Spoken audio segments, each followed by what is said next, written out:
In the late 1990s, in a quiet village of Karnataka, people whispered about Stree, a spirit that roamed the streets at night. They said she looked like a bride, draped in a red sari, wearing heavy jewelry, her anklets echoing through the silence of midnight. She would knock on doors, calling in the voice of the family's loved ones. Whoever opened the door never returned alive. The villagers, terrified, discovered one way to escape her wrath. They began writing "Come tomorrow" on their doors. It was said the spirit, bound by strange rules, would obey and leave, only to return the next night. But some stories were never told. Daniel, a young man who didn't believe in superstitions, had just moved to his ancestral house in the village.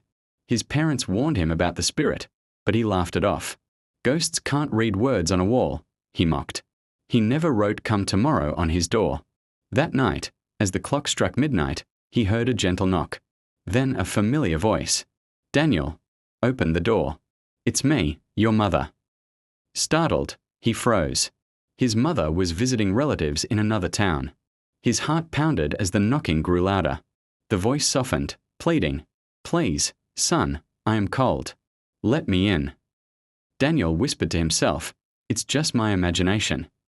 He covered his ears and tried to sleep. The knocking stopped.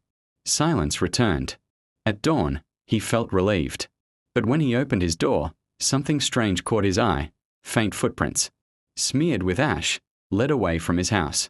The next night, the knocks returned. This time it was his father's voice, then his best friend's. Each time, the spirit mimicked someone close to him. Daniel, terrified but stubborn, still refused to write "Come tomorrow." On the third night, silence lingered. He thought it was over. But then, 3 soft knocks. "Daniel," came the voice of his late grandmother, who had died years ago. "Don't you recognize me?" His blood ran cold. Slowly, against his will, his legs carried him toward the door. His hand trembled on the handle. The voice outside whispered, "Open it. Just once. You will never be alone again." The door creaked open. The next morning, the villagers found Daniel's door wide open.